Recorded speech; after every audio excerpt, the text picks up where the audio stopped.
कृष्णा कृष्णा कृष्णा हरे हरे, हरे राम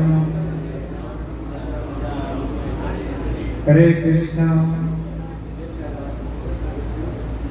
कृष्णा कृष्णा कृष्णा हरे हरे, हरे राम राम राम हरे हरे,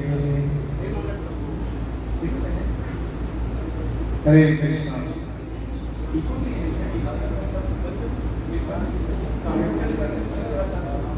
हरे कृष्णा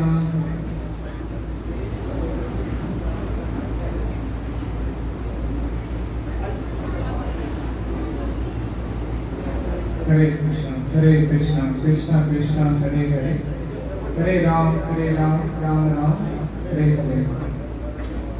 तो आप सभी का स्वागत है आज के कथा सत्संग प्रोग्राम में। हरे कृष्ण। तो आज का जो कथा सत्संग का प्रोग्राम है, इसका जो भगवान की कृपा है, तो हम सब लोग मीना माता जी, मीना सेठ, सब लोग जानते हैं उनको? जानते हैं? अच्छा। आज उनका शादी का शादी का 50वां वर्ष पूरा हुआ। तो हम सब भक्त लोग यहाँ पर श्री राधा गोपीनाथ जी के चरणों में प्रार्थना करने के लिए एकत्रित हुए हैं कि उनके ऊपर भगवान अपने अहेतु की कृपा बनाए रखें, इस जीवन में भी सुखी रहें और जीवन छोड़ने के बाद भगवान अपने चरणों में उनको शरण प्रदान करें। आपकी सेवा बहुत ही अच्छी है। लगभग जब से हम लोग अंबेडकर नगर में प्रचार कर रहे हैं, आपसे हम लोग जो भी सेवा की याचना करते हैं, आप उसको पूरा कर देती हैं, उसमें कोई कमी नहीं रहती है। और यात्राओं में भी उनका उत्साह कुछ ज़्यादा भी रहता है इतना उम्र में होते हुए भी, और उनका पूरा प्रयास रहता है यात्रा के हर स्थानों का दर्शन कर सकें बहुत ही उत्साहित ढंग से। तो आज का हम सबका जो उपस्थिति है, उन्हीं के कल्याण के लिए यहाँ पर हम लोग प्रार्थना करेंगे।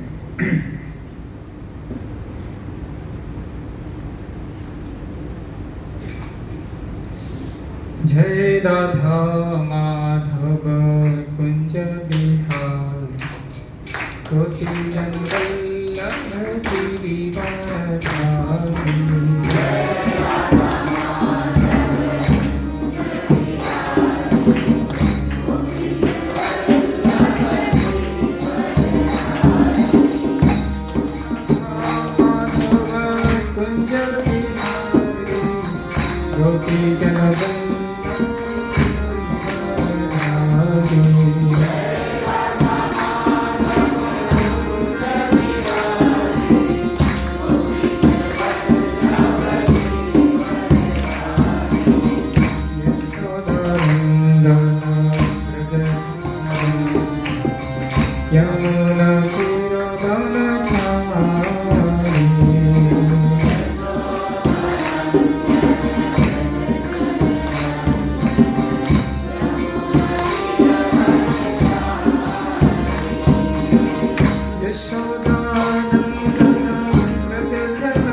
बिहारी गोपी जन वल्लभ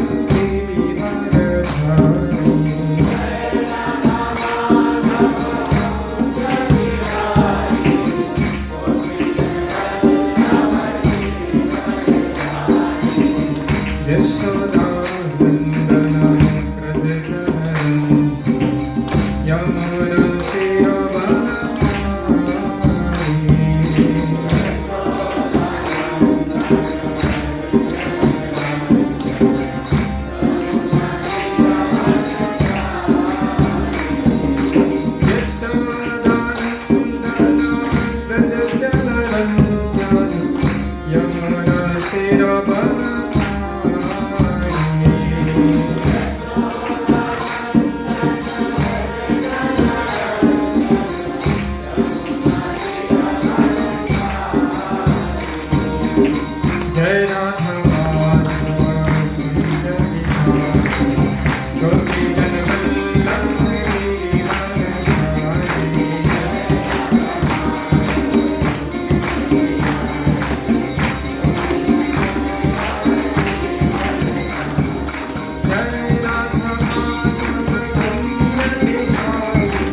श्री राधा गोपीनाथ भगवान की जय। श्री श्री गौरनिताय चंद्र भगवान की जय। श्री श्री जगन्नाथ बलदेव सुभद्रा मैया सुदर्शन प्रभु की जय। श्रील प्रभुपाद की जय। निताय गौर प्रेमानंदे। ओम नमो भगवते वासुदेवाय। ओम नमो भगवते वासुदेवाय। ओम नमो भगवते वासुदेवाय। ओम नमो भगवते वासुदेवाय। ओम नमो भगवते वासुदेवाय। ओम नमो भगवते वासुदेवाय। नारायणं नमस्कृत्य नरं चैव नरोत्तमं देवीं सरस्वतीं व्यासं ततो जयमुदीरये।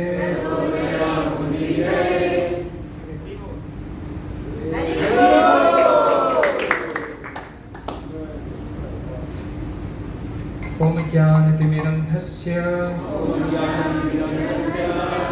ज्ञानाञ्जनशलाकया चक्षुर्मीलितं येन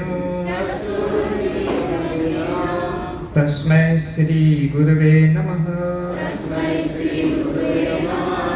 जय श्री कृष्ण चैतन्य प्रभु नित्यानंद श्री अद्वैत गदाधर श्रीवासादि गौर भक्त वृंद। हरे कृष्णा कृष्णा कृष्णा हरे हरे हरे राम राम राम हरे हरे।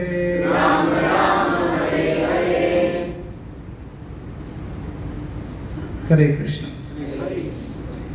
तो सबको सुनाई पड़ रहा है बराबर? बताएं हरि बोल बोलती एक कलयुग आ गया ना, उल्टा हो गया। पहले युगों में प्रभु जी लोग ज़्यादा आकर्षित होते थे भक्ति में, फिर कलयुग में माता जी लोग ज़्यादा आकर्षित हैं। बढ़िया है, आप लोग अपना कल्याण कीजिए।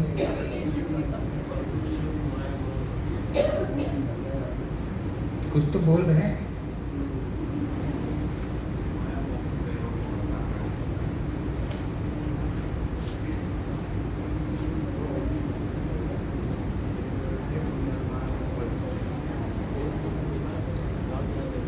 अतः तम ऋषि मुखेभ्यः यथा शीलं यथा रुचिः आत्मजाः परिदेहि अद्य विस्त्रीणिः यशा भूयि अतः त्वं ऋषिः मुखेभ्यः यथा शीलं यथा रुचिः आत्मजाः परिदेहि अद्य विस्त्रीणिः यशा भूयि। अतः इसलिए तुम ऋषि मुखेभ्यः प्रमुख ऋषियों को यथाशीलम स्वभाव के अनुसार यथा रुचि रुचि के अनुसार आत्मजा अपनी पुत्रियां परिदेही प्रदान करो अद्य आज विस्त्रीणिः प्रसार करो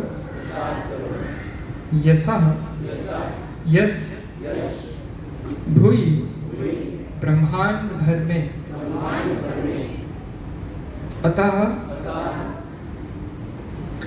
आज तुम इन पुत्रियों को उनके स्वभाव तथा उनकी रुचियों के अनुसार श्रेष्ठ मुनियों को प्रदान कर दो और इस प्रकार सारे ब्रह्मांड में अपना सुयश फैलाओ। विवेकानंद जी कहाँ गए? बाहर गए क्या? शंभुरानंद जी तात्पर्य पढ़ना है।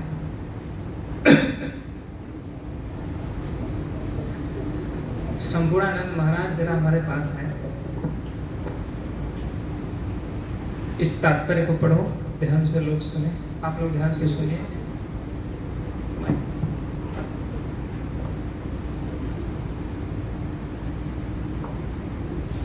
नौ मुख्य ऋषि हैं, मरीचि, अत्रि, अंगिरा।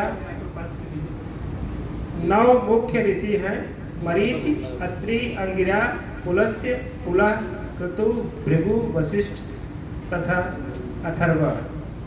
ये ऋषि अत्यंत महत्वपूर्ण हैं और ब्रह्मा यही चाह रहे थे कि कर्दम मुनि अपनी कन्याओं को इन्हीं ऋषियों को प्रदान कर दें।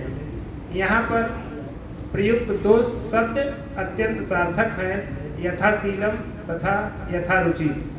कन्याओं को आंख मूंद कर ऋषियों को नहीं दिया जाना है, वरन उनके शील तथा रुचि के अनुसार पुरुष तथा स्त्री को मिलाने की यही कला है।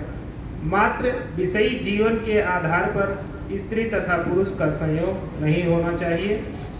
अन्य अनेक विचारणीय बातें होती हैं जिनमें शील तथा रुचि प्रमुख है। यदि उनके शील तथा रुचि पृथक पृथक हुए तो ऐसा युग्म सदैव दुखी रहता है। अभी 40 वर्ष पूर्व तक भारतीय विवाहों में पहले वर तथा कन्या के शील तथा गुण पर विचार होता था और तब ब्याह किया जाता था। यह दोनों पक्षों के माता पिता के निर्देशन में होता था। माता पिता ज्योतिष के अनुसार वर तथा कन्या के शील तथा रुचि का निर्धारण करा लेते थे और जब वे मिल जाते थे तभी ब्याह होता था। अन्य विचार गौड़ होते थे। सृष्टि के प्रारंभ में ब्रह्मा ने भी इसी पद्धति की सलाह दी। तुम अपनी कन्याओं को शील तथा रुचि के अनुसार ऋषियों के साथ ब्याहो। ज्योतिष गणना के अनुसार मनुष्य को देवता या असुर की श्रेणी में रखा जाता है। इस प्रकार पति पत्नी का चुनाव होता था। दैव गुण वाली कन्या को दैव गुण वाले वर को प्रदान करना चाहिए। इसी प्रकार आसुरी गुण वाली कन्या असुर परिवार में जानी चाहिए, तभी वे सुखी रहेंगे। किंतु यदि कन्या असुर गुण वाली हुई और लड़का दैव गुण वाला, तो यह जोड़ा बेमेल होगा। वे ऐसे ब्याह से कभी सुखी नहीं रह पाएंगे। इस समय लड़कों तथा लड़कियों का विवाह उनके चरित्र तथा गुण को देखकर नहीं किया। तो महाराज हो गए, नहीं किया जाता, इसीलिए वे सुखी नहीं रहते और तलाकें होती रहती हैं। भागवत के 12वें स्कंद में यह भविष्यवाणी की गई है कि इस कलयुग में काम वासना के आधार पर विवाह होंगे। जब लड़के तथा लड़की की काम वासना तुष्ट होती है तो वे ब्याह करते हैं और यदि उसमें कोई कमी रह जाती है तो वे विलंब हो जाते हैं। ऐसा ब्याह कोई ब्याह नहीं हो, यह तो कुत्तों तथा बिल्लियों का स्त्री तथा पुरुष का मिलन है। अतः आधुनिक युग में जो संतानें उत्पन्न हो रही हैं वे वास्तविक मनुष्य नहीं हैं। मनुष्य तो 2 बार जन्म लेते हैं। पहले बच्चे को उत्तम माता तथा पिता जन्म देते हैं और फिर गुरु तथा वेद से उसे दूसरा जन्म देते हैं। पहले वाले माता पिता उसे इस संसार में लाते हैं, तब गुरु तथा वेद उसके दूसरे माता पिता बनते हैं। वैदिक प्रथा के अनुसार विवाह संतानोत्पत्ति के लिए होता था और प्रत्येक पुरुष तथा स्त्री आध्यात्मिक ज्ञान से युक्त होते थे और संतान उत्पत्ति करते समय सभी बातों पर सम्यक रूप से विचार किया जाता था। धन्यवाद। हरे कुछ समझ में आया? सब हरी बोल। एक बार वृंदावन में परम पूज्य राधानाथ स्वामी महाराज कथा कर रहे थे। कथा 9 बजे से शुरू हुई तो उसको 10 बजे खत्म होना था। जब 10 बज गया महाराज पूछ रहे हैं कंटिन्यू में लगातार जारी। सब लोग बोले हरि को। उसके बाद फिर 11 बज गया, फिर महाराज बोले जारी रखूं, पेट में तो चूहा लौट रहा है, सब बोले हरि को। ऐसे 4 घंटे मतलब 12 बजे तक कथा चली। तो आप लोग ऐसा मत करना, अगर समझ में नहीं आया तो बोलना समझ में नहीं आया है। खाली हरि बोल मत बोलना। तो देखिए ये बहुत ही महत्वपूर्ण है। इस श्लोक में बहुत कुछ सार भरा हुआ है एक अच्छा जीवन जीने के लिए।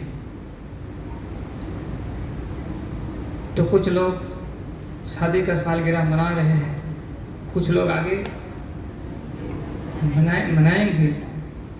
सबको ये जो ज्ञान है ये लेना बहुत अनिवार्य है।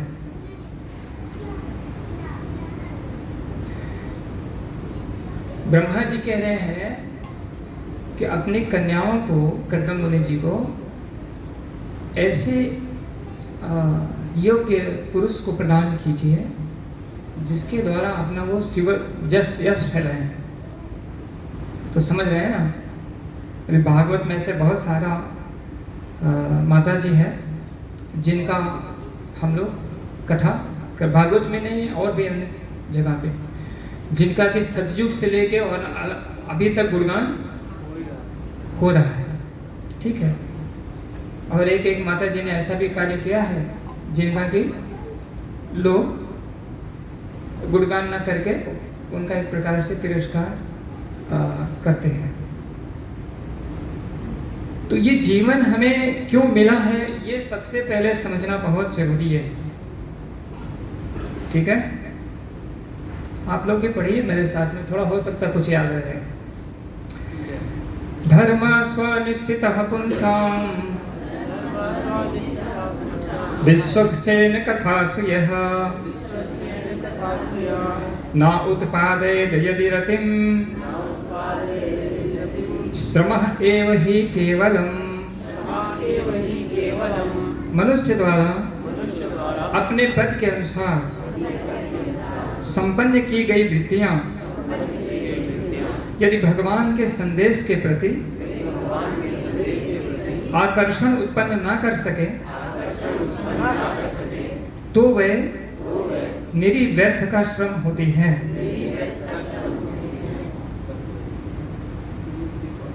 इसमें बताया गया है, ये श्रीमद् भागवत का श्लोक है, प्रथम अध्याय का। पंखुड़ी यहाँ इतनी आई, बाहर कितनी आई होगी? हाँ, गेट से अंदर आ रही है नीचे से ये लाइट चालू है, बीच वाली और कुछ लाइट को कम कर दिया जाए। कहाँ है इसके मास्टर, वो देखो।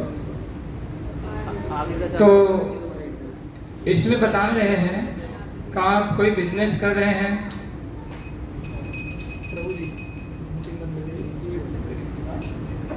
हाँ अच्छा हुआ, कम तो हुआ। और देखो, हाँ और दिखा दो।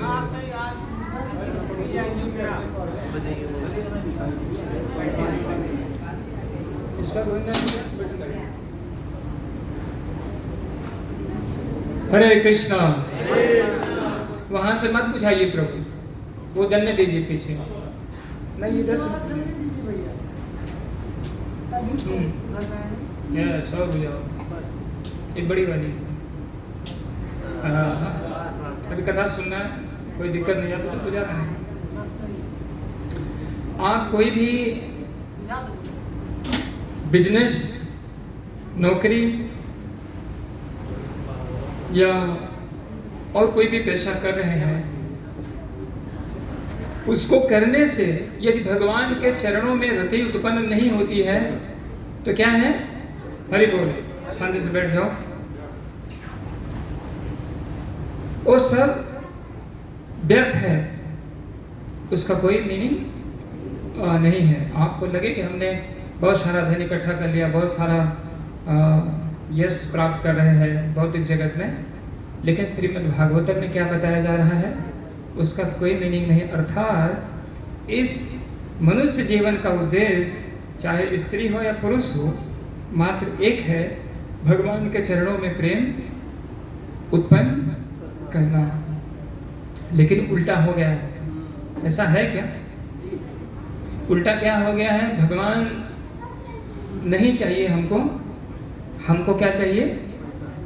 भोग चाहिए इस भौतिक जगत में।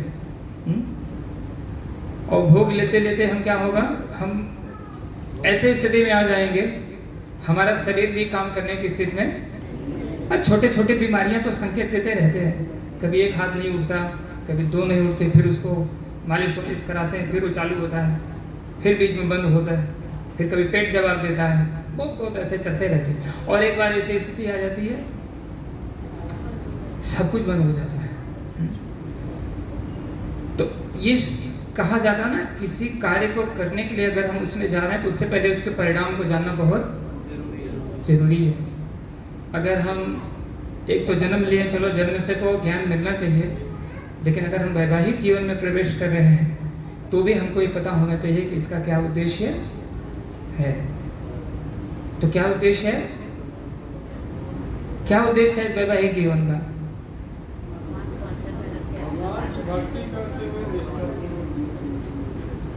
एक जने बड़ी मेहनत से बोला है, बहुत ताकत लगाए बेचारे, बाकी सब लोग बोल रहे हैं प्रभु जी ऐसा प्रश्न आपने पूछा है कि हम लोग से पका गए हैं। वैवाहिक जीवन में है कि नैनीताल कौन सा है, तालों में नैनीताल, तालों में तभी कौन सा वहाँ जाएंगे पिकनिक मनाने हैं, जाके अलग अलग ठेलिया पे जो है गंदा गंदा चीज खाएंगे हैं, कुछ नृत्य करेंगे कहीं जाके। ऐसा नहीं है उद्देश्य, यही जानना जरूरी है।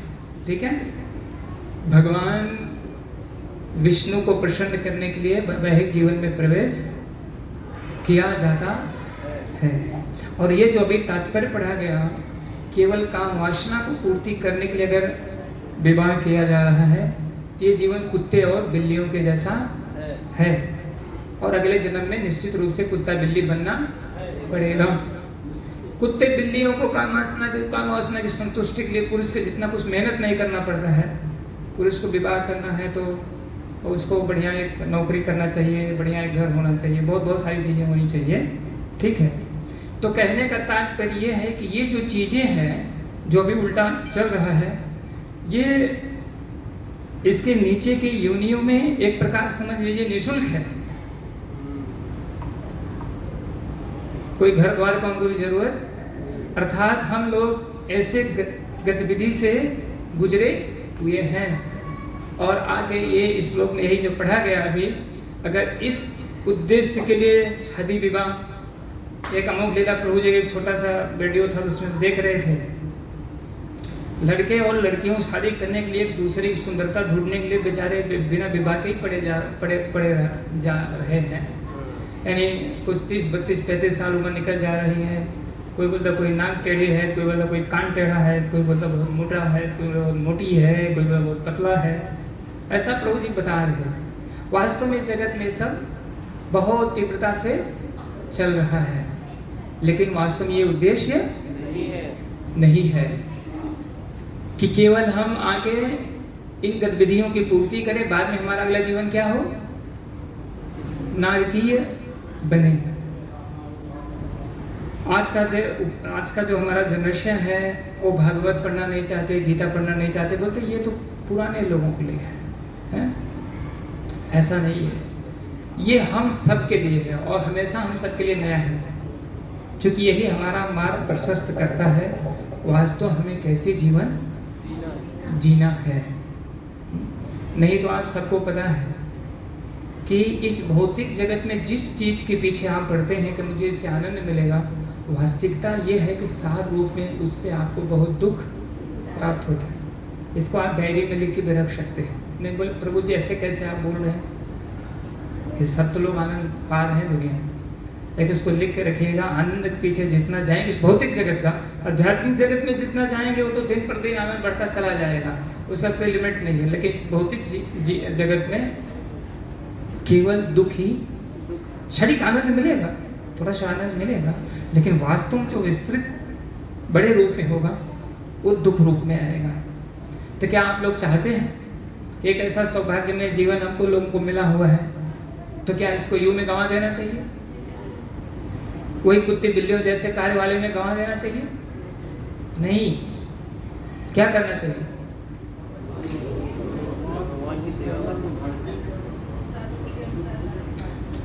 शास्त्र के अनुसार जीवन जी। शास्त्र का मतलब होता है शासन करना। जैसे कोई माता है ना, अपने बेटे को जब छोटा रहता है ना, उसको बार बार क्या करती है, समझाती है, कोई गलत कैसे कार्य करता है।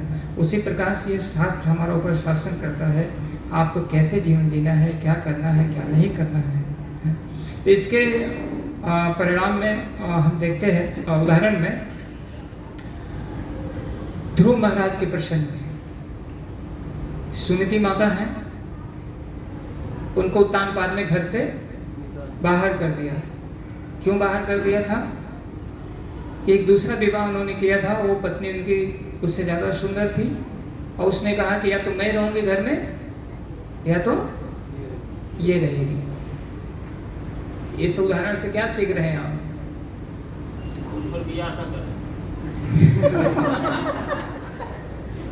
ये भी बात सही है आपकी, बात एकदम सत्य है, वो तो एकदम सही कहा आपने। और दूसरा क्या है कि इतने बड़े बड़े परिवारों में भी देखिए, मतलब ज्ञान का अभाव होने के कारण शारीरिक आसक्ति के ऊपर निर्णय लेना ये बहुत गलत है। और उसके बाद में ये कथा आप लोगों ने, कि मैं बहुत विस्तृत नहीं जाऊंगा, ध्रुव महाराज का राजा उत्तानपाद प्रतिकार करते हैं और जब ध्रुव महाराज जाते हैं अपने माता के पास रोते हुए कि पिताजी ने अपने गोद में हमको नहीं बैठाया और हमारी जो दूसरी माता हैं उन्होंने हमको दुत्कार दिया, भगा दिया वहां से। तो सुनीति माता जो है उनको उन्होंने भगवत शास्त्र का, भगवत कथा का श्रवण किया था। उन्होंने कहा कि बेटा, अगर तुम सच्चा सुख चाहते हो तो आपको नारायण की शरण ग्रहण करना चाहिए। वही एक ऐसे हैं जो परम सुख, परम शांति, परम धन प्रदान कर सकते हैं। ऐसा उन्होंने ध्रुव महाराज को बताया। उसकी कथा तो बहुत लंबी है वो।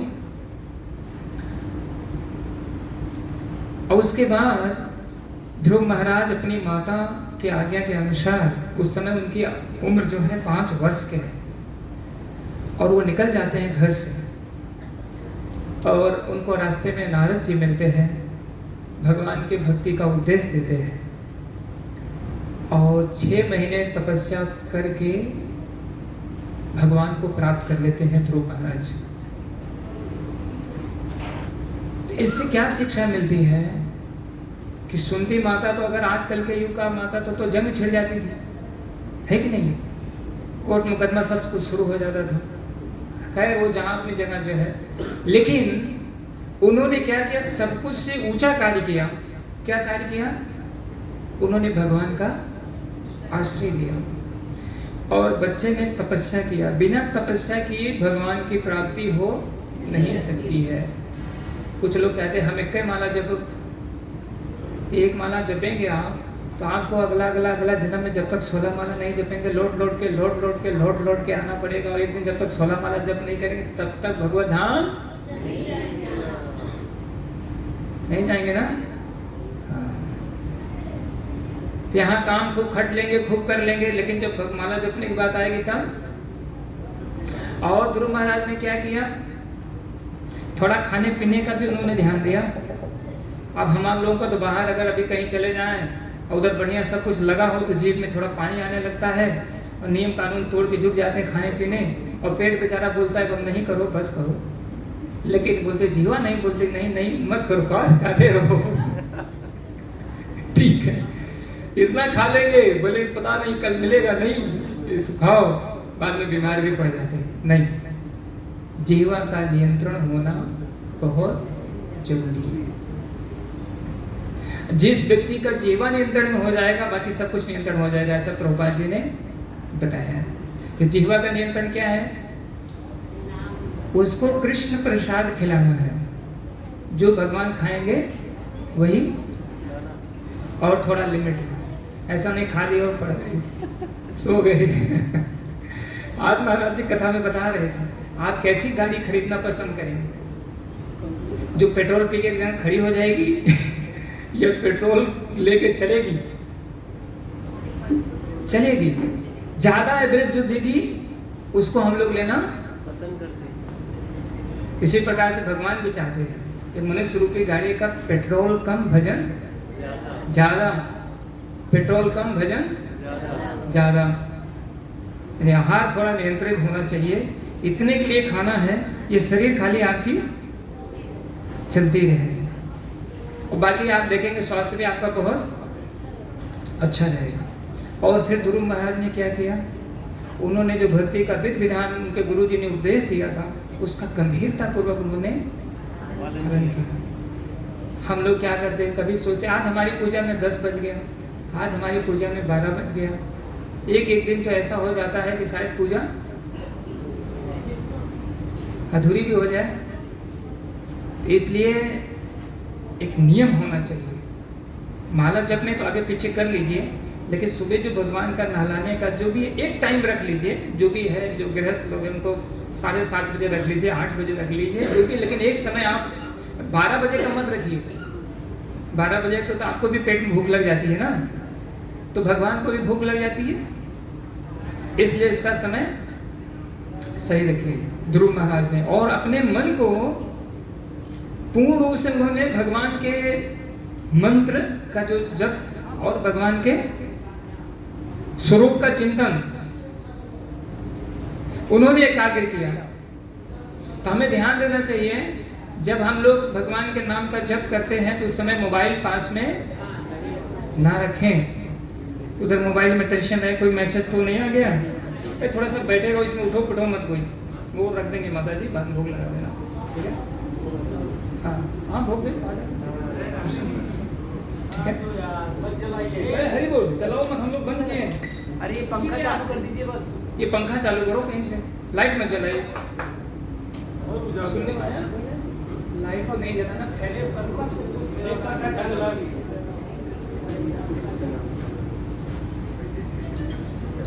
तो आप जब पूजा कक्ष में जाते हैं, उसमें एकदम ऐसे भाव में आप बैठ जाइए,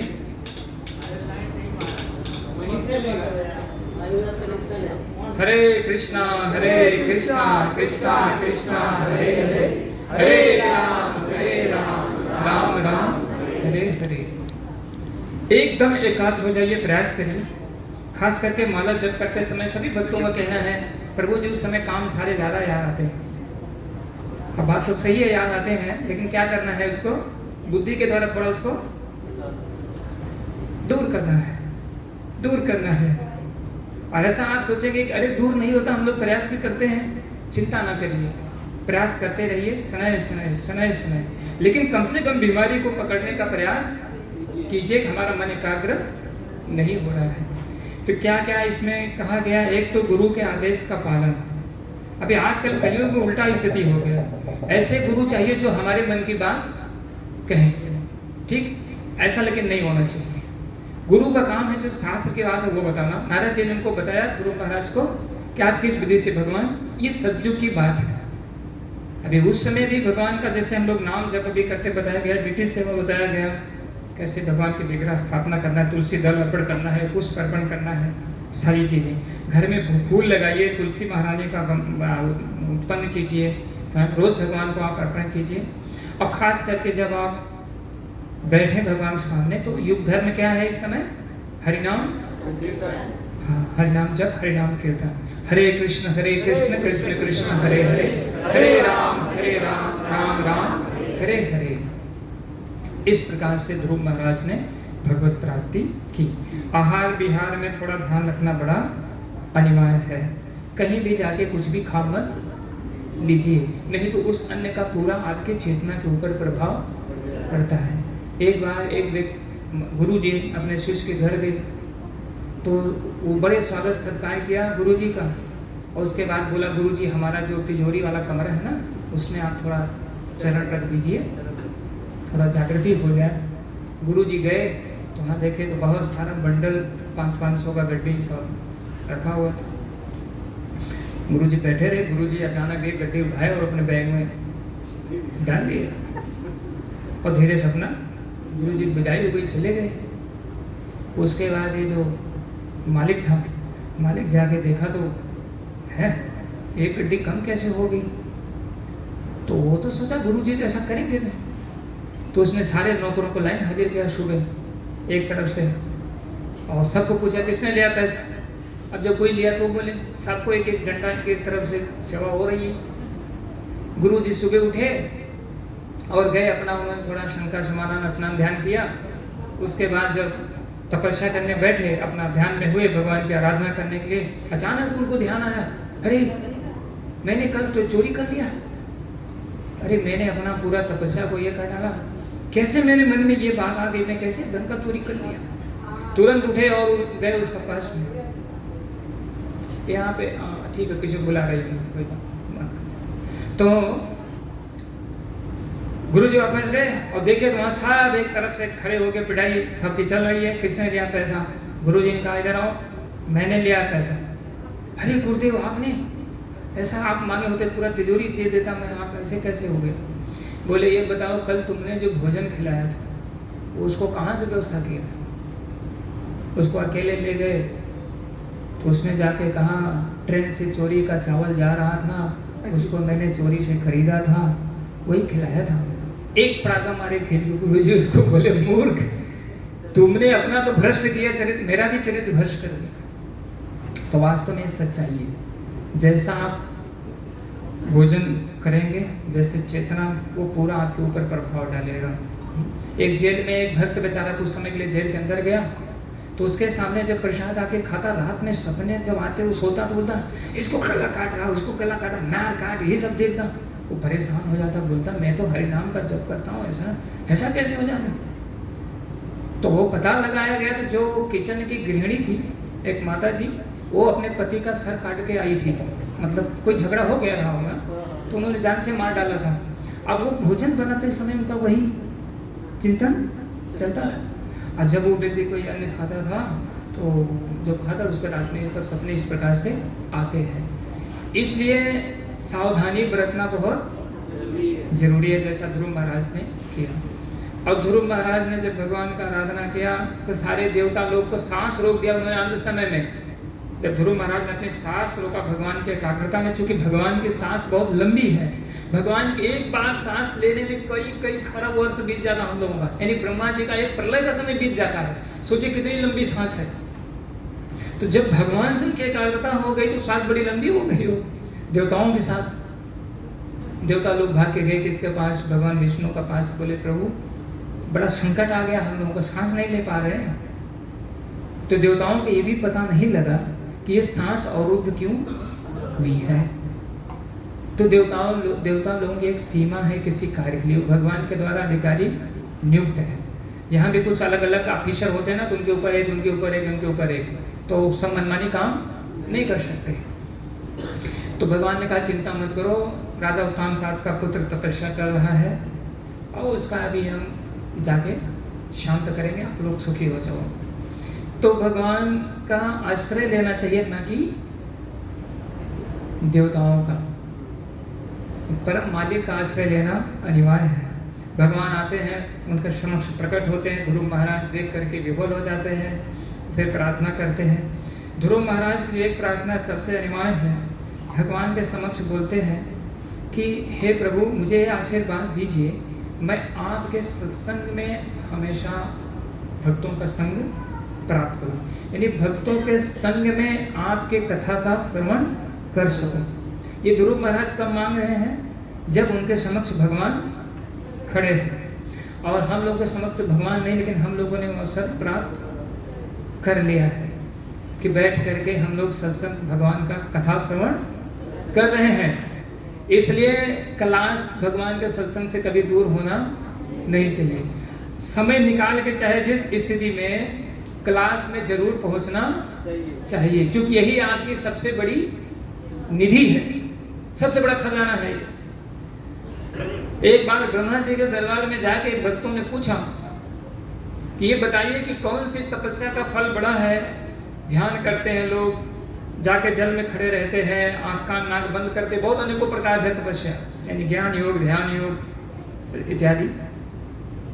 एक पलड़े में रखा गया सत्संग का फल, यानी श्रीमद् भागवत का श्रवण करने का फल, और दूसरे पलड़े में सबसे पहले क्या डाला गया उसमें, सबसे पहले जो आंख नाक बंद करके कंदराओं में बैठे उसका पुण्य डाला गया, पलड़ा हिला नहीं।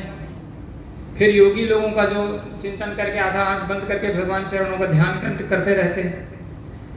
बहुत सारे लोग जो शास्त्रों का अध्ययन करते रहते, सब एक तरफ रख दिया गया, लेकिन पलड़ा हिला नहीं, जरा सा भी नहीं। इसलिए सत्संग की क्या महिमा बताई गई, अगर आप क्षण मात्र के लिए भी सत्संग में आ गए तो इसका इतना पुण्य है, बाकी सारे कार्य, सारे जो पुण्य है, तीर्थ स्थल भ्रमण इत्यादि जो भी है अच्छा है, सब उसके सामने तुच्छ है।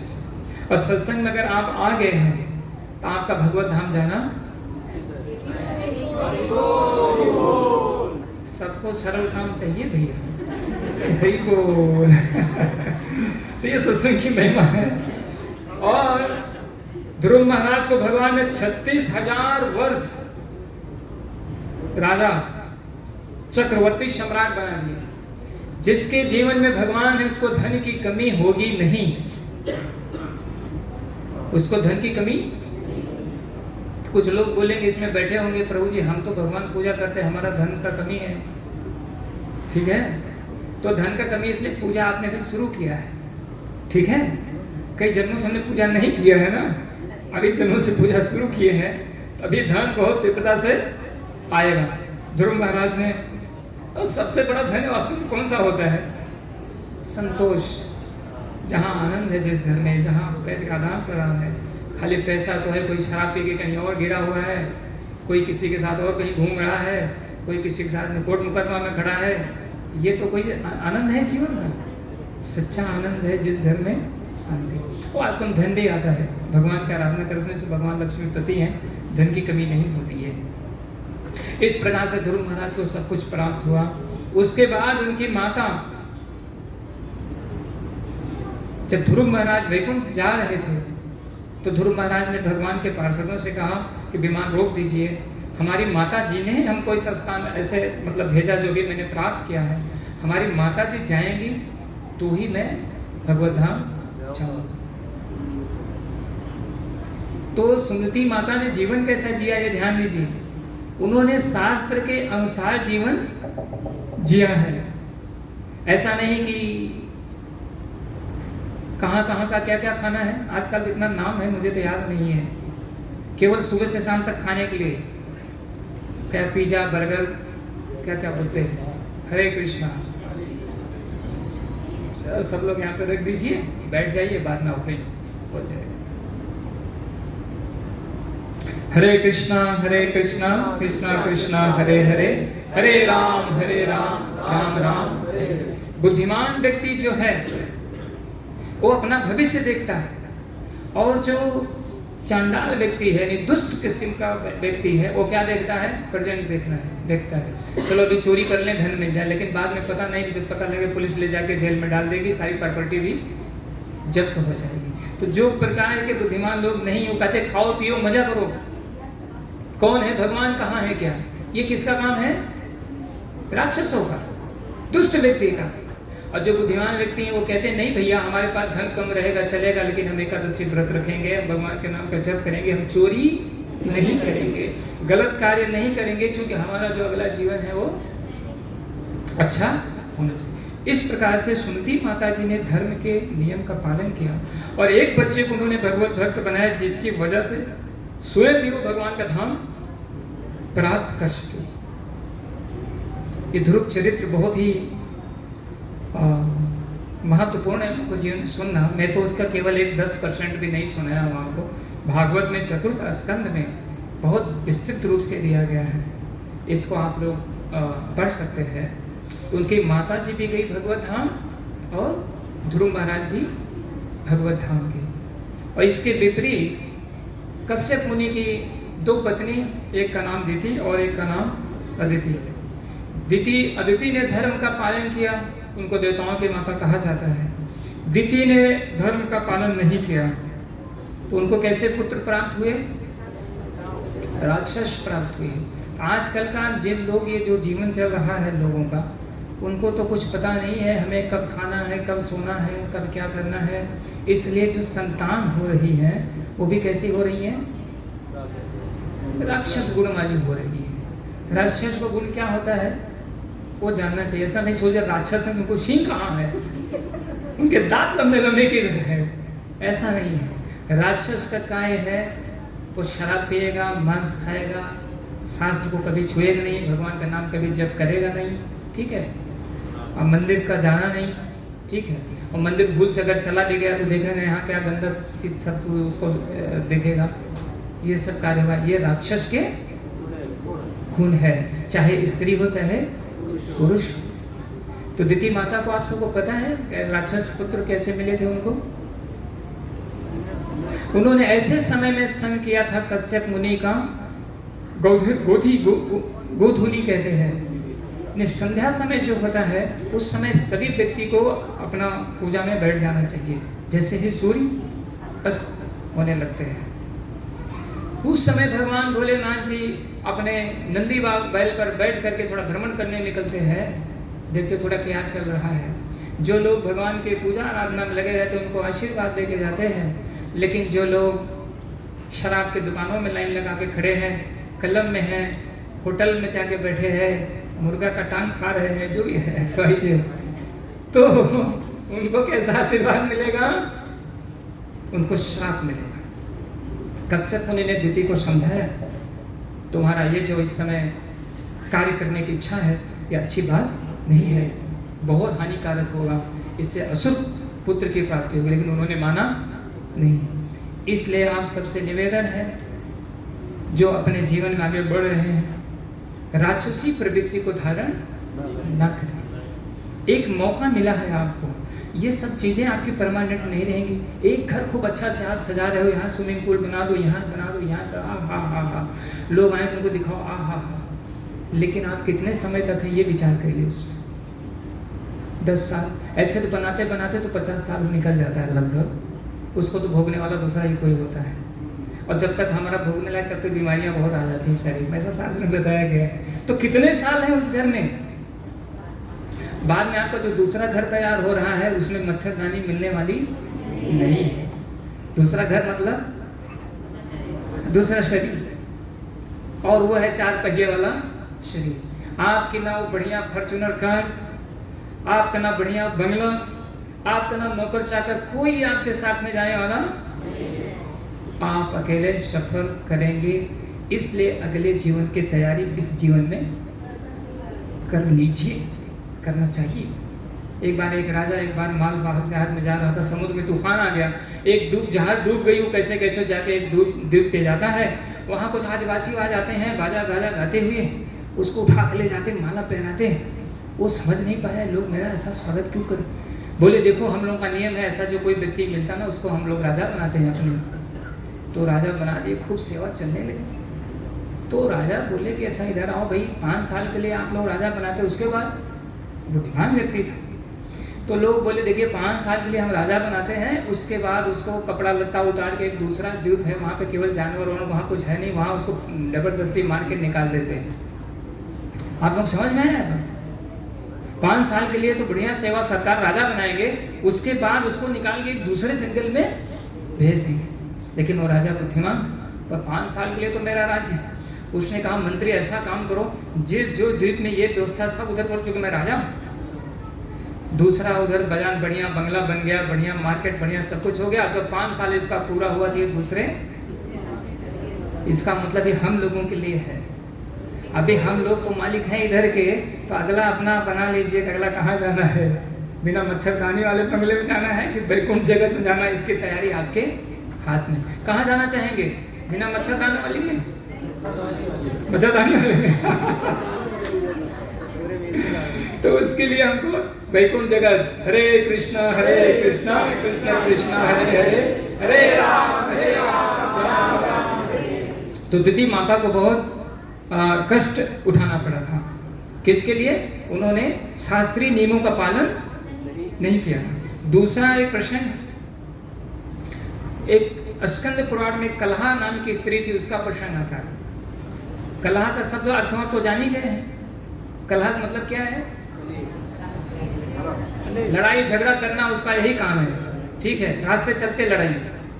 और सबसे छोड़ो वो अपने पति से भी हमेशा लड़ाई करती रहती थी। देखो भैया, पति और पत्नी जिस घर में लड़ाई करते हैं ना, लक्ष्मी जी नाराज हो जाते हैं उस घर से। इसलिए पति और पत्नी को लड़ाई करना, हाँ, एक दूसरे का सम्मान पूर्वक जीवन जीना चाहिए। तो खराब हो रहा है, क्यों डर रहे हो? आप तो छाया में हो, कहाँ डर रहे हो? बैठो। मौसम खराब हो रहा है तो क्या इधर देखो, बढ़िया ऐसी, इसलिए ठंडा हो गया अभी लगता है। बस 10 मिनट हो। तो कलहा ने क्या किया कि अपने पति के नाक में दम कर दिया उसके। उसका पति तो भगवत भक्त थे बेचारे। जब कुछ जाते थे, कुछ कहीं से अपना पूजा पाठ करके आते थे, तो उसको तुरंत जाके झोली में क्या लेके आए हो? अब मिठाई उठाई अकेले खा लेती थी, डिब्बा उधर फेंक देती। पति को अपने पानी भी पूछती नहीं थी। पति देव सोचे क्या बताएं, ऐसा जीवन में समस्या आ गई है। उसको बहुत समझाए, देखो तुम्हारा आचरण ठीक, ये दोनों पक्षों के लिए हो रहा है। मैं तो एक उदाहरण दे रहा हूँ। जो भी इस प्रकार के कार्यकलाप करते हैं, दोनों को दंड मिलता है। तो ब्राह्मण देव जी ने क्या किया? बोला अब इसका साथ जीवन हमारा बीतेगा नहीं, तो उन्होंने एक दूसरा विवाह कर लिया। और ये तो एक नंबर की झगड़ा और ये शालू सब बदमाश था। इसने क्या किया? कुएं में जाकर कूद पड़ी। बोली अब तुम दूसरा विवाह कर, मैं अभी प्राण आत्महत्या कर लेती। आत्महत्या जब कर ली तो आप लोगों को पता है आजकल समाज में लोग सोचते हैं अब बहुत जीवन से तंग आ गए, इस जीवन को खत्म कर देना। कोई फांसी लगा लेता है, कोई जहर खा लेता है, कोई कुछ भी। लेकिन ये जीवन खत्म होता, हाँ, आत्मा शाश्वत है, उसको किसी काल में न तो जन्म है और न मृत्यु। कलहा को यमराज के दूत आए, तुरंत ले गए खींच के, यमराज के सामने हाजिर किया गया। उसका फाइल खोला, चित्रगुप्त फाइल खोलिए। चित्रगुप्त ने उसका फाइल खोला, उसमें कहा देखिए इसको तो सबसे पहले ये अपने पति से हमेशा झगड़ा करती थी, इसको चमगादड़ की योनि में जाना है। खाना अकेले खा लेती थी, पति या अतिथियों को नहीं खिलाती थी, सूअर की योनि में जाना है।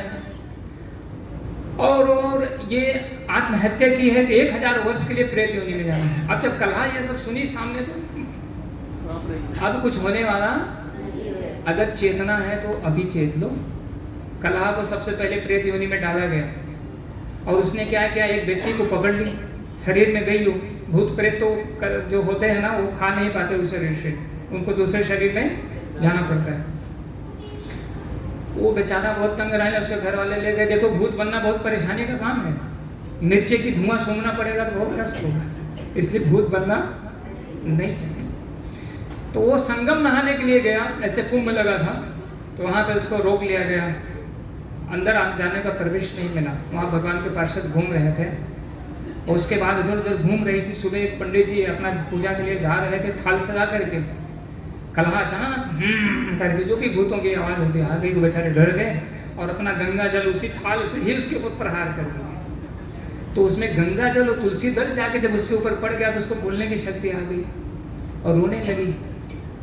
चरण उनका पकड़ के बोली कि देखिए मैं तो बहुत ऐसे ऐसे काम हो गया जीवन में, अभी मैं प्रेत योनि में आ गई हूँ, हमारा कल्याण कीजिए। तो ब्राह्मण देव जी ने कहा भाई अभी देखिए क्या है, तुम इस प्रेत योनि में तो कोई तपस्या नहीं कर सकती हो, तुम्हारा कल्याण नहीं होगा। तो जो तपस्या नहीं करता है, जो भगवान का नाम जप नहीं करता है, एकादशी व्रत नहीं रखता है, श्रीमद् भागवत भगवत गीता इत्यादि को पढ़ता नहीं है, वो जीते जागते ही प्रेत है। आप लोग बोलेंगे प्रेत, ऐसा लोगों को आप नहीं दिखेंगे प्रेत है, लेकिन शास्त्र कहता वो व्यक्ति प्रेत के। कलहा फपक फपक के रोने लगी, बोलिए बहुत गलती हो गई, दोबारा ऐसी गलती कुछ तो करिए ब्राह्मण देव मेरे लिए। तो ब्राह्मण देव जी को दया आ गई, उन्होंने कहा ठीक है, अब तक मैंने जितनी तपस्या किया है उसका आधा पुण्य तुमको समर्पित करता हूँ। गंगा जल और तुलसी दल लेके जब उन्होंने संकल्प किया, कलहा का उसी समय शरीर एकदम स्वर्ग का देवी जैसा हो गया। वो कितना पुण्य जब उसको। उसके बाद और क्या देख रहे हैं पंडित जी, देख रहे हैं एक विमान आ रहा है। धीरे धीरे विमान नजदीक आया, उसके पे भगवान के पार्षद तुरंत कलहा नहीं रह गई, वो वैकुंठ जाने का योग्यता उसमें आ गई ब्राह्मण देव का आधा पुण्य अर्पण करने से। उन्होंने हाथ पकड़ के विमान में उनको बैठाया। पंडित जी बेचारे बड़े अवाक रह गए, बोले इतना दिन मैंने भजन किया, मेरा नंबर नहीं लगा, ये देखो भैया भूतनी बनी थी फिर भी चली जा रही है, ऐसा मन में सोच रहे थे वो। तो भगवान के पार्षद समझ गए कि क्या सोच रहे हैं पंडित, तो मुस्कुराने लगे, बोले ब्राह्मण देव आप संकोच क्यों कर रहे हैं, आपने इस दुखदारी के कष्ट को दूर किया है, आपका पुण्य बढ़ाकर दूना कर दिया जाता है, इसलिए आप लोग भी तत्पर रहा करिए। जगन्नाथ जी का यात्रा आएगा, जिसके पास जो भी ताकत है, जिसके पास धन है वो धन से सेवा कीजिए, जिसके पास शारीरिक शक्ति उससे कीजिए, जिसके पास कला है वो अपनी कला को प्रस्तुत कीजिए, लेकिन जो चीज है उसमें कंजूसी नहीं करना चाहिए। तो आपका पुण्य बढ़ा के दूना कर दिया जा रहा है महाराज। आप और आपके पूरे परिवार समय आने में सब भगवत धाम आएंगे। ध्रुव महाराज को भगवान ने क्या दे दिया, जामिल को कैसे भगवान ने ऐसा ऐसा बहुत सारा उदाहरण उनको दिए। ये मैं इसलिए प्रसंग लाया, आप सबको एक मौका है इसका लाभ उठाने का। इसमें चुनाव आपको करना है, आपको कहाँ जाना है, गंतव्य आपको कौन सा प्राप्त करना है आपके हाथ में है। कि आप भगवत धाम चाहते हैं, भगवान का संग चाहते हैं, आप कीड़ा मकोड़े सर्प की योनियों में घूमना चाहते हैं, ये आपके हाथ में है। और एक छोटा सा और उदाहरण है, तुकाराम महाराज जी को तो सब कोई जानते हैं, उनका कथा जानते हैं सब लोग, कुछ लोग नहीं जानते बेचारे, ठीक है, बहुत प्रसिद्ध बड़े संत थे ये महाराष्ट्र के। तो ये भजन करने में मस्त रहते थे, इतना लीन हो जाते थे कि कभी कभी घर पे इनका पत्नी थी और बच्चे थे, तो जाके भजन जब करने में लीन हो, इनकी पत्नी उनको हिलाती थी हाथ पकड़ के। वो मराठी में बोलती, आपको तो कुछ काम धाम करना नहीं है, ये भजन करते रहते हो हमेशा, घर में भोजन पानी ये सब नहीं है बच्चों का, कैसे काम चलेगा। और उसके बाद क्या हुआ, एक दिन उनका बेटा बीमार हो गया, तो जाके उनकी पत्नी रोज भगवान पंडरीनाथ जी वहाँ थे, उनको बोलते हैं, तो उनको रोज जाके गाली देती थी सामने खड़े होकर, बोलती कालिया तुमने हमारे पति को बर्बाद कर दिया है, खुद तो कुछ करता नहीं है, हमारे पति को भी कुछ करने नहीं देता है। उनका रोज रोज का काम था। और उस दिन वो जाके क्या करती हैं, वो उनका बच्चा बीमार हुआ तो लेके जाती है और वो बोलती कालिया आज तुम्हारे सामने इसका मैं वध कर दूंगी। किसका? अपने बच्चे का। आज तुम्हारा जो तुम्हारा एक भजन उनको भक्त को जो अपने पति को बोलती हैं। और सब लोग बोले अरे देखो तुम्हारी पत्नी क्या कर रही भगवान सामने जाके। तुकाराम महाराज जी का, तुकाराम महाराज जी दौड़े दौड़ गए, क्योंकि भगवान का कुछ ऐसे होने देना नहीं चाहते हैं, अपमानजनक स्थिति। तो बच्चे को ऊपर खाली उन्होंने हाथ रखा, बोले पांडुरंगा पांडुरंगा पांडुरंगा, जैसे ऐसा हाथ उन्होंने फेरा, बच्चा उठ के बैठ गया। तो पत्नी बहुत ही सच्चे हृदय की सरल थी, उसको ऐसा नहीं कोई ईर्ष्यालु थी। बच्चा ठीक हो गया, तुरंत खुश हो गई और लेके दौड़ती चली गई। उसका एक योग्यता था, भगवान को भी गाली देती थी और तुकाराम महाराज जी को भी कुछ तो बोलती थी, उनको गाली तो नहीं देती थी, लेकिन तुकाराम महाराज जी के सेवा का बराबर ध्यान रखती थी। एक योग्यता थी उसके अंदर। तो एक बार वो बहुत ऊपर भजन कर रहे थे, वो प्रसाद लेके जा रही थी रोटी बना के, और उसको कांटा चुभ गया पाँव में। भगवान ने आके उसके पाँव का कांटा खुद निकाला। तो इसका मतलब क्या है? इसका मतलब ये है अगर हम लोग भक्तों के संपर्क में, तो भगवान हमारी मदद पीछे से करने के लिए तैयार रहते हैं। और इतना नहीं हुआ, तुकाराम महाराज जी तो खाली उनका वो जानबूझ के ये सब रखते थे। उनका एक बार बोली जाके नौकरी करो तुकाराम महाराज जी को। तुकाराम महाराज बोले ठीक है आप जो कह रही हैं हम जाएंगे। तो जाके नौकरी कहाँ लगी उनकी? एक जमींदार था, बजड़ा बोया गया था खेत में, उसी रखाने की ड्यूटी लगी। मंच मचाना बना था बीच में। जब वो बैठे और जब वो भजन गाते थे तो खो जाते थे, वो सब कुछ भूल जाते थे। वो भजन गाने लगे, वो इतने प्रसिद्ध हो गए थे, जो गांव के और बाकी लोग थे ईर्ष्या रखते थे, बहुत सारे जानवर को लाके घुसा दिए, पूरी फसल नष्ट हो गई। और जमींदार को जाके बोले जाओ देखो तुमने नौकरी पर रखा था ना, और यहाँ उनकी पत्नी तो घर वर लीप उप के बढ़िया अपना घर बढ़िया सुंदर, आज हमारे पतिदेव नौकरी पे गए हैं, सारी चिंता खत्म हो गई। अब उनको जमींदार पकड़ के लाया, तुमको मैंने नौकरी पे रखा, सब लोग मना कर रहे थे, सारी फसल नष्ट हो गई, इसकी भरपाई कहाँ से होगी? पंचायत बुलाई गई। पंचायत में एग्रीमेंट लिखा गया, अगर हर साल के जितना अनाज नहीं पैदा होगा तो तुकाराम महाराज जी का घर कुड़ुक कर लिया जाएगा। वो पेपर तुकाराम महाराज जी के हाथ में पकड़ा दिया गया, एक कॉपी। और उनकी पत्नी बेचारी घर में दीपक उपक जला के, आज हमारे प्रभु जी नौकरी करने गए हैं, अभी सब बढ़िया है। और जब पहुंचते हैं तो बड़ी खुश से उनका भी आके सोची आरती वारती उतारूं थोड़ा। उसके बाद बोलते हैं क्या हुआ? तो बोले ये देखो। तो उसमें क्या बताया उन्होंने कि मेरा ऐसा गलती हो गया और इसलिए हमारा घर अब कुड़ुक हो जाएगा। वो तो सब पीटने लगी, इससे अच्छा तो नौकरी जाना नहीं था, हमारा घर भी चला गया। लेकिन क्या हुआ आप देखिए, आप लोग ये सोचते होंगे कि भक्त को कैसे धन का अभाव। जब उसने जमींदार ने पूरा मड़ाई किया खेत का, उसके नौकर, और वो बजरा जब थोड़ा निकल ला के घर पे रखने लगे, तो बजरा जहाँ पे मड़ाई किए थे वो लोग, जब धोना शुरू किए, पूरा घर पे छल्ली लगता उसके घर में रखने की जगह नहीं रह गई। और वो जहां से धो रहे थे अनाज को, वो कम नहीं हो रहा है। सब नौकर आए, जमींदार का चरण में गिर गए, बोले प्रभु जी हम धोते धोते थक गए, आपका घर में रखने की जगह नहीं है, कहाँ रखें? तब जमींदार को ये बात समझ में आ गई। क्या आ गई? कि हमने तुकाराम महाराज जी के प्रति बहुत बड़ा अपराध किया है। तो आप सबको ये चीज जानना चाहिए, भगवान की सेवा करने से, भगवान की शरण ग्रहण करने से कभी कोई कमी, आपकी निष्ठा कितनी है इसके ऊपर भी भगवान आदान प्रदान करते हैं। और वहीं फिर तुकाराम महाराज जी का साथ में उनकी पत्नी भी भगवत धाम को उस समय नहीं गई साथ में, जिस समय वो जा रहे थे, बुला रहे थे। तुकाराम महाराज जी के लिए पूना में स्थान है, देहू करके एक स्थान है, जिस स्थान पर वैकुंठ विमान आया, स्वयं ये 500 वर्ष पूर्व पहले की बात, ज़्यादा नहीं, स्वयं तुकाराम महाराज जी विमान में चढ़े सशरीर।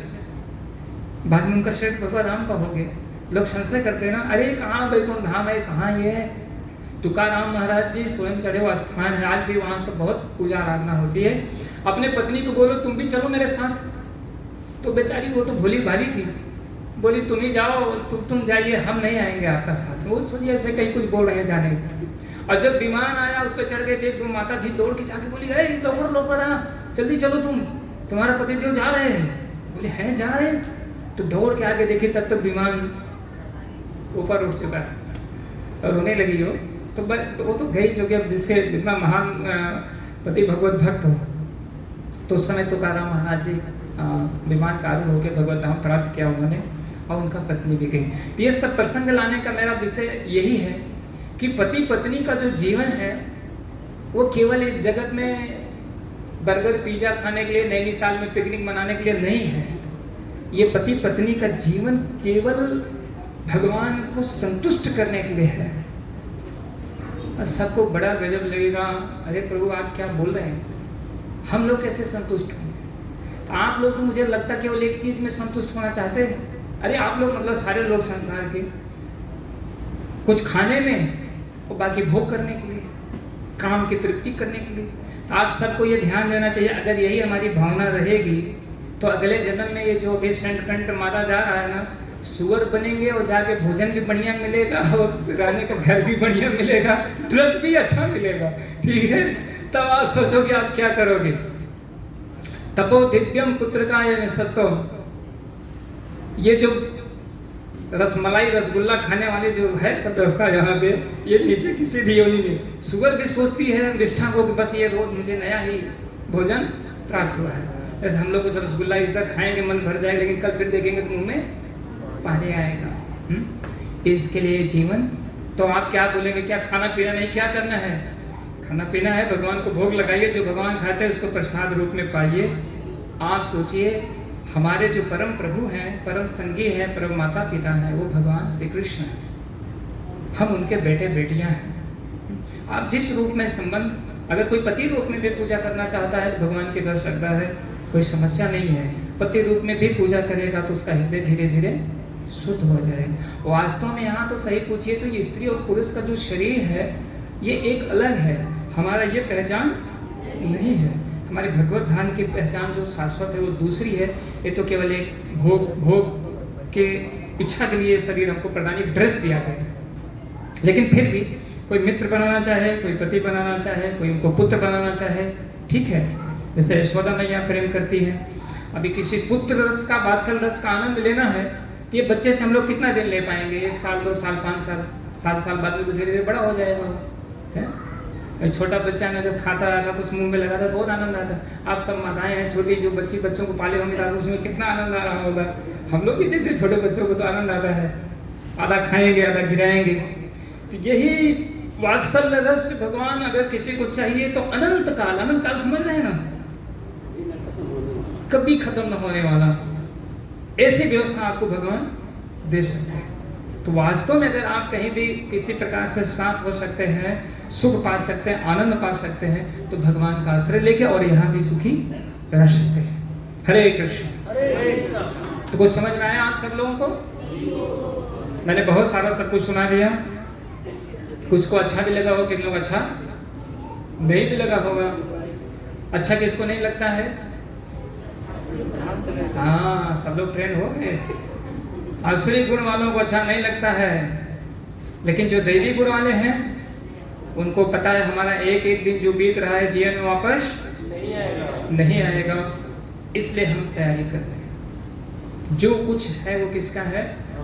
आरती तो गाते, तेरा तुझको अर्पण क्या लागे मेरा। और जब हम लोग जगन्नाथ जी के लिए सेवा लेते हैं, गौरव जी इस समय बिजनेस बहुत डाउन चल रहा है, अभी मत बोलिए, कर्ज हो गया तो नहीं बहुत ज्यादा है, ऐसा नहीं होना चाहिए। तेरा तुझको अर्पण, मैं भी आपका हूँ, मेरा परिवार भी आपका है, और भगवान की सेवा करते करते हम अपने लक्ष्य को प्राप्त कर सकते हैं। हरे कृष्ण। आज कोई खास तैयारी नहीं थी, ये बस ध्रुव महाराज का प्रसंग के लिए बताया गया है। कोई जन्म उत्सव हो, सालगिरह मनाए, या कोई आप उद्घाटन कर रहे हैं, उस समय ध्रुव महाराज और बली महाराज की चरित्र का चर्चा होना चाहिए, बड़ा शुभ होता है। तो हमने उसमें ऐसा भी सारा कुछ ले लिया। जैसे पहले ये भी सुना गया कि पहला प्रसंग क्या था जो हमने श्लोक पढ़ा था, कौन बताएगा? कर्दम मुनि को ब्रह्मा जी ने आदेश दिया, सुयश फैलाओ। अगर एक माता एक भगवत भक्त अपने बेटे को जन्म पुत्र बना देती है तो पूरे विश्व का कल्याण कर सकता है, जैसे प्रभुपाद जी ने किया। बहुत सारे और लोग कर रहे हैं, तो यही ध्यान होना चाहिए। इसलिए थोड़ा गार्जियन लोगों से मेरी प्रार्थना है, अपने बच्चों के लिए जब वस्त्र खरीदें, बच्चे जब बाहर निकलें तो उनको थोड़ा ध्यान दें, क्या पहनना चाहिए क्या नहीं पहनना चाहिए। ये सब थोड़ा गार्जियन की जिम्मेदारी है, भावुकता में ना आ जाए। धन अगर भगवान ने दिया है तो उसका सही से सदुपयोग करें, ये बहुत ही अनिवार्य है। आप लोगों को कोई प्रश्न है? एक प्रश्न लिया जाएगा अगर किसी का मन में कोई प्रश्न है।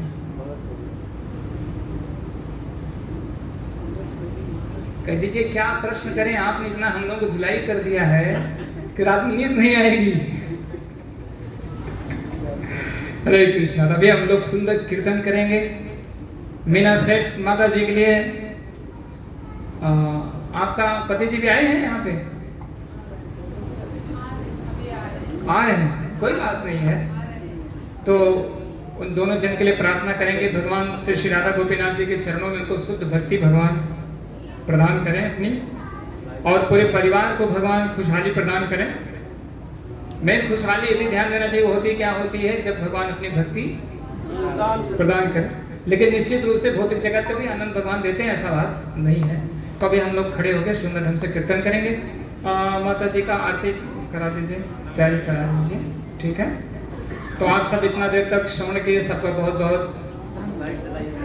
स्वागत है, धन्यवाद है। हम लोग खड़े हो जाएं अभी कीर्तन के लिए।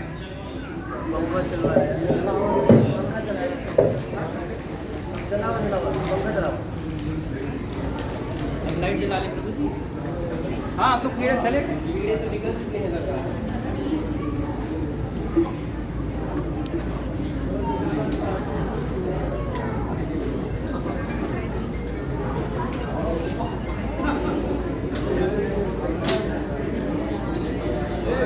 कौन गाएगा?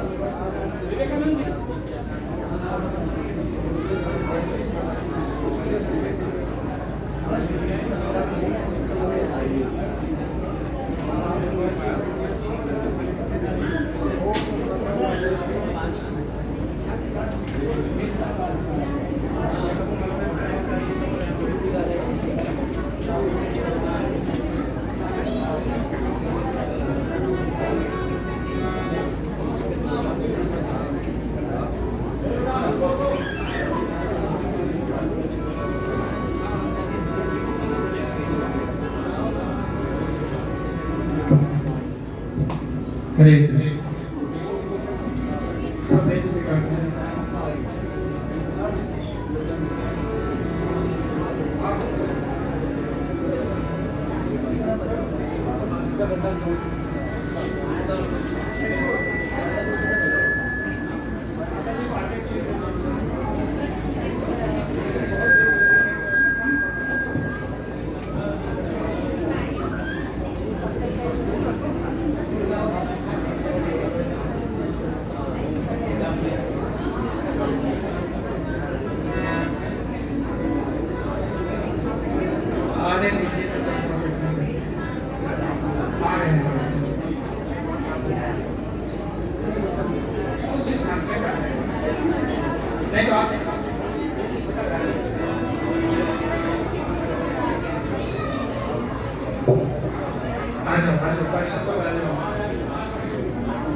Krishna Krishna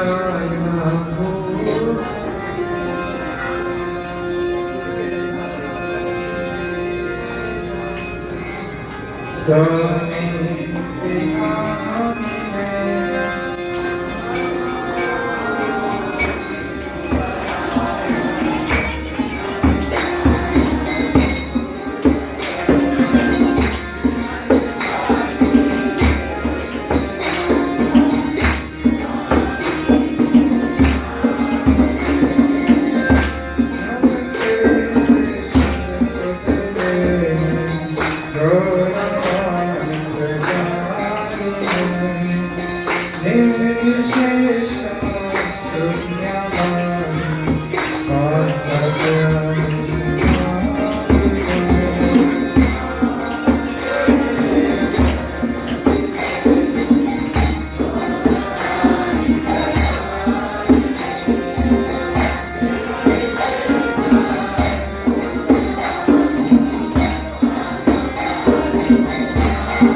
ऐसा जो आप करेंगे आपको एक अलग शैली बनेगी भगवान रक्षा भगवान प्रदान करें।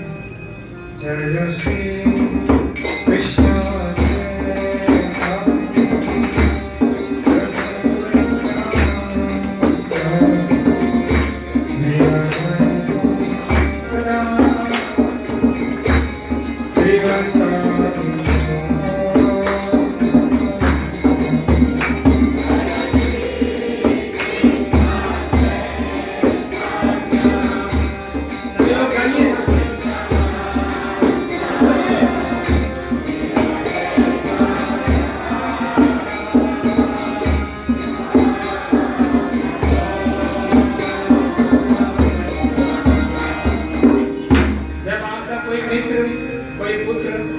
आपके पति कोई भी सामने है तब क्या बैठा बैठे चुपचाप मारे क्या आप आनंद प्रदान करना।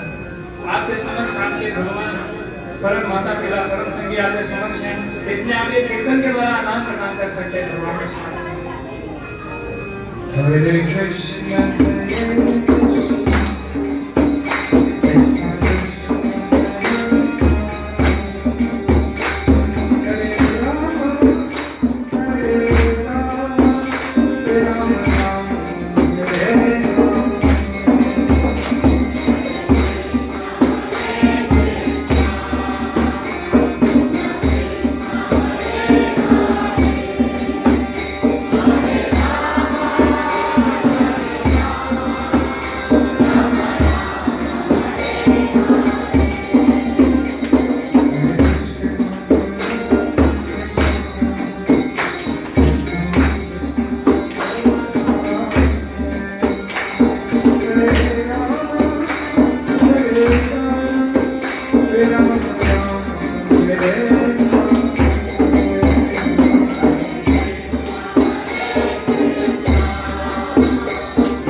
देखो, जो लोग नाचेंगे सबसे पहला फायदा क्या है,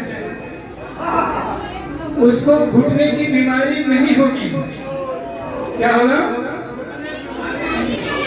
दूसरा क्या है, जैसे इंजेक्शन लगता है किसी को, जब इंजेक्शन अंदर जाता है दवाई तो तुरंत शरीर को आराम मिलता है। ध्यान से सुनिए, ये जो हरिनाम के समय जब आप नृत्य करते हैं, पूरी भगवान की जो कृपा है वो आपके शरीर में प्रवेश करती है। तो जो काम क्रोध मदलोभ है वो निकल के उसी रूप से बाहर हो जाता है, जैसे इंजेक्शन लगने पे दर्द दूर हो जाता है। तो कृपया करके लोग देखिए मत, सब लोग नृत्य करिए। हरे कृष्ण कृष्ण कृष्ण हरे हरे, हरे राम राम राम हरे हरे।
चाहूंगा।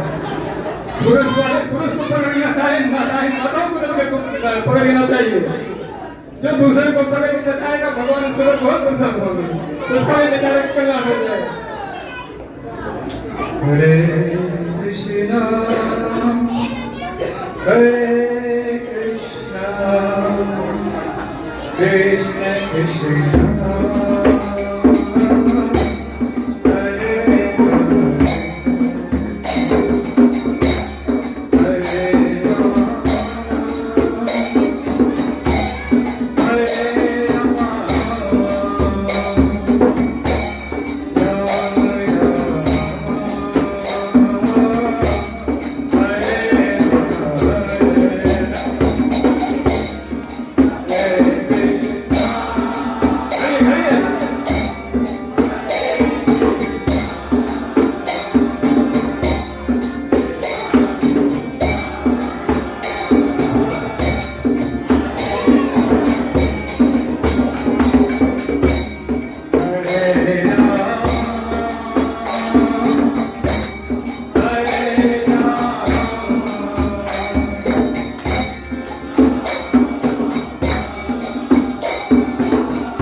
माताओं से निवेदन है, ट्रेन बनाएंगी, ट्रेन का डिब्बा समझते हैं ना।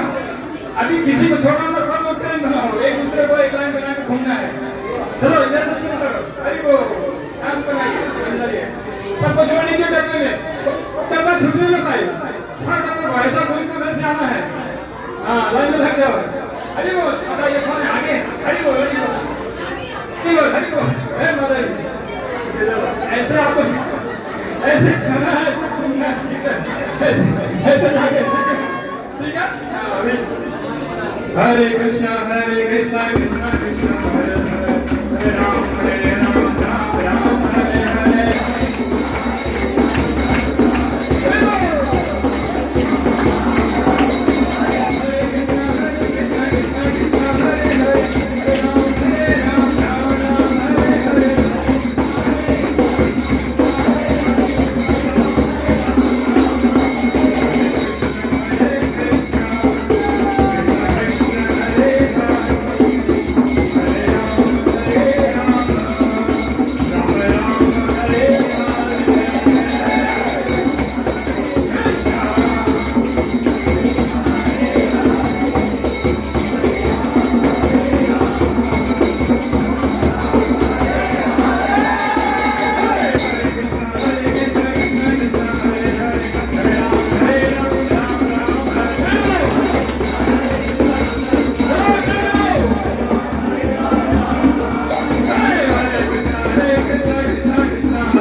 Hare Krishna Krishna Krishna Hare Hare, Hare Ram Ram Ram Hare Hare।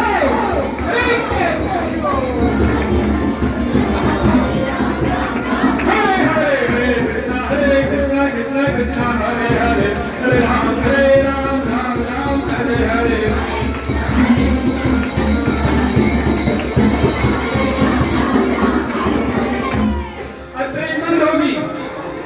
Train बंद होगी, स्टेशन पहुंचने वाला है।